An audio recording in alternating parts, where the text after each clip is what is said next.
سنت سے یہ حدیث ہے کہ نبی صلی اللہ علیہ وسلم نے مشرق کی طرف اشارہ کیا. تو مدینہ کا جو مشرق ہے نا، سارے فتنے وہیں سے آئے ہیں. خوارج کا فتنہ بھی وہیں سے پیدا ہوا، فتنہ دجال بھی وہیں سے نکلے گا، اور جو مسیلمہ کذاب کا فتنہ تھا، یعنی مشرق کی طرف جو ممالک ہیں ان سے فتنے نکلیں گے. تو وہ سارے فتنے جتنے بھی تاریخ میں ہوئے ہیں اسی طرف سے ہوئے ہیں، بڑے بڑے فتنے جو ہوئے ہیں. چلیں، اور آپ نے فرمایا کہ والجفاء وغلظ القلوب فی الفدائین اہل الوبر. یہ جو گائے کے دم پکڑ کے چلنے والے لوگ تھے نا، ان لوگوں میں فتنے ہیں. جو دیہاتی لوگ تھے نا، دیہاتی، یہ جو دیہاتی لوگوں کے دل سخت ہوتے ہیں نا، تو آگے اس کی تفسیر آ رہی ہے فی ربیعہ و مضر، ربیعہ اور مضر میں. تو ربیعہ اور مضر بھی بنی اسماعیل میں سے ہی، اسماعیل علیہ السلام کی اولاد میں سے ہی ہیں، لیکن ان میں فتنوں کا یعنی ان کی میجورٹی ان کی طرف سے زیادہ فتنے ہوئے. ارتداد بھی انہی میں پھیلے زیادہ، جو مسلمہ کذاب کے وقت ارتداد ہوا تھا، اور نبی صلی اللہ علیہ وسلم کے دنیا سے جانے کے بعد جو ارتداد ہوا ہے. حضرت ابو ہریرہ رضی اللہ عنہ سے روایت ہے، رسول اللہ صلی اللہ علیہ وسلم نے فرمایا فخر اور تکبر ہے اہل وبر میں. جو بڑے جانور نہیں ہوتے، وبر اونٹ کے اس کو کہتے ہیں بالوں کو، تو گائے اور اونٹ پالنے والوں میں تکبر ہے. والسکینۃ فی اہل الغنم، اور بکریاں پالنے والوں میں تواضع ہے، سکینت ہے. والایمان یمان، یمان اصل میں تھا یمنیون، یمن والے، تو دو یا میں سے ایک یا کو حذف کر کے اس کے بدلے میں الف لے کر آئے تو بن گیا یمانی. تو پھر قاضی کی طرح یا کو حذف کیا، قاضی میں جیسے حذف ہوتی ہے نا، تو اصل لفظ ہے یمانی. اور جب اس میں مؤنث ہوگا تو یمانیہ، اس کو لوگ یمانیہ پڑھتے ہیں، وہ غلط ہے، کیونکہ یمانی سے جب آخر میں تا آئے گا نا تو وہ یا واپس لوٹ آئے گی، تو یمانیہ. تو یمان، آپ نے فرمایا ایمان یمان میں ہے، اور حکمت وہ بھی یمن والوں میں ہے. جی، قال ابو عبداللہ سمیت الیمن سمیت الیمن لانہا یمین الکعبہ، کعبہ کے دائیں طرف ہے نا یمن، اس لیے اس کو یمین میں ہے تو اس لیے اس کو یمن کہا گیا ہے. اور شام کعبے کے بائیں طرف ہے، تو شؤوم سے ہے. یہ شؤوم ویسے تو نحوست کو کہتے ہیں نا، تو بائیں طرف مشعمہ ہے نا، مشعمہ، تو اس لیے اس کو اس سے شام کو جو ہے نا یہ نام دیا گیا ہے، شؤوم سے، شؤوم.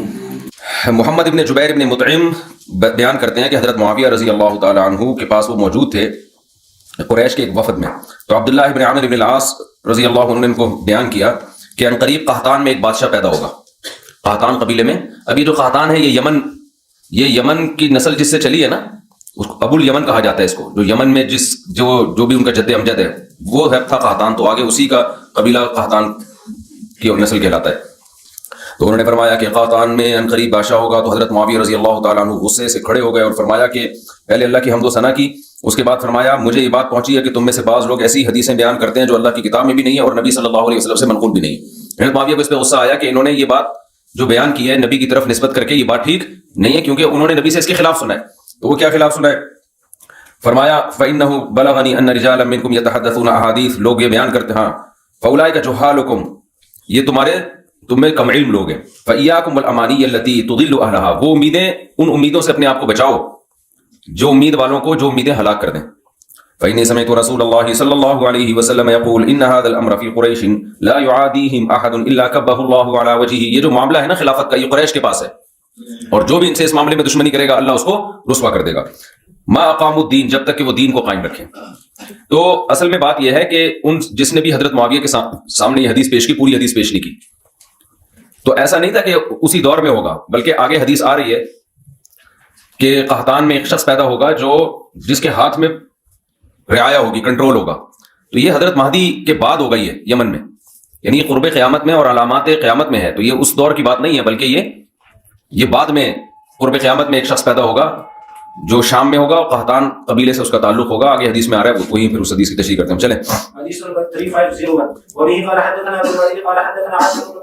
حضرت معاویہ کو غصہ غضب شاید اس وجہ سے آیا کہ خلافت میں یا حکومت میں وہ دراڑ پیدا کرنے کے لیے بھی اس طرح کی باتیں ہوتی ہیں نا، کیونکہ حضرت معاویہ نے بھی سنا نبی سے، اور بھی اس بارے میں آپ نے حدیثیں ہیں کہ خلیفہ قریشی سے ہوگا. تو یہ بہت ساری احادیث اس بارے میں.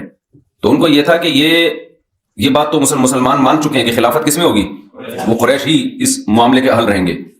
تو ہم نے یہ جو اتنا نبی صلی اللہ علیہ وسلم سے تواتر سے ایک بات سنی ہے، تو یہ اس کے خلاف کیسے حدیث پیش کر رہے ہیں؟ نبی صلی اللہ علیہ وسلم نے فرمایا، ابے تم ایک حدیث چھوڑ چکے ہو. حدثني عبد الرحمن بن هرمز الأعرج عن أبي هريرة رضي الله عنه قال قال رسول الله صلى الله عليه وسلم قريش والأنصار وجهينة ومزينة واسلم واشجع وغفار موالي ليس لهم مولا دون الله ورسوله.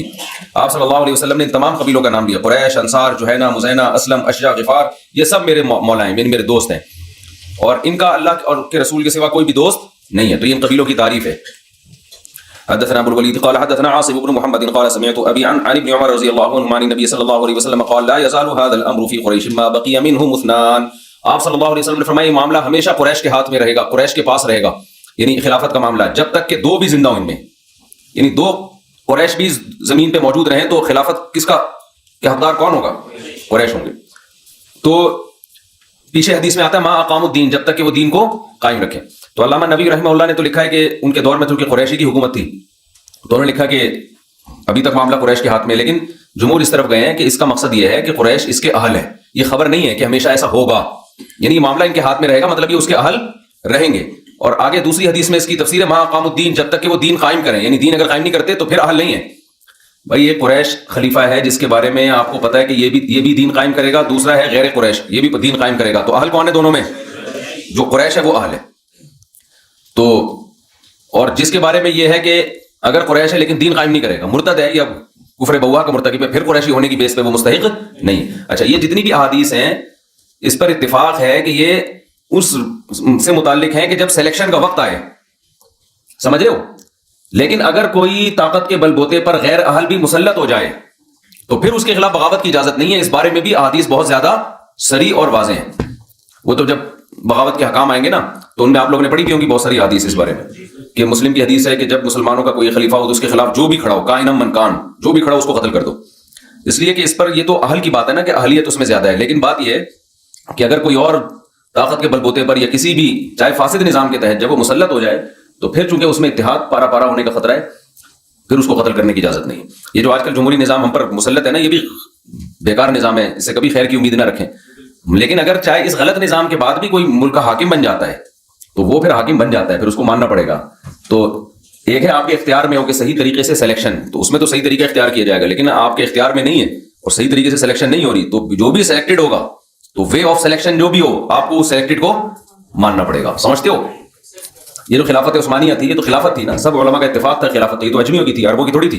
پھر جو بغداد کی خلافت تھی، جو بنو عباس کی خلافت تھی، اس میں اگرچہ قریش کی خلافت تھی لیکن زمین کا بہت بڑا حصہ وہ قریش کے ہاتھ میں نہیں تھا، وہ بہت بڑا حصہ اجمیوں کے ہاتھ میں تھا، تو اس کو بھی مانا گیا ہے. سمجھتے ہو کہ نہیں سمجھتے ہو؟ اچھا، آج کل یہ نعرے بہت لگ رہے ہیں کہ خلیفہ ایک ہی ہو رہے ہیں، خلافت تو ایک ہی ہو، تو یہ خلافت اب تک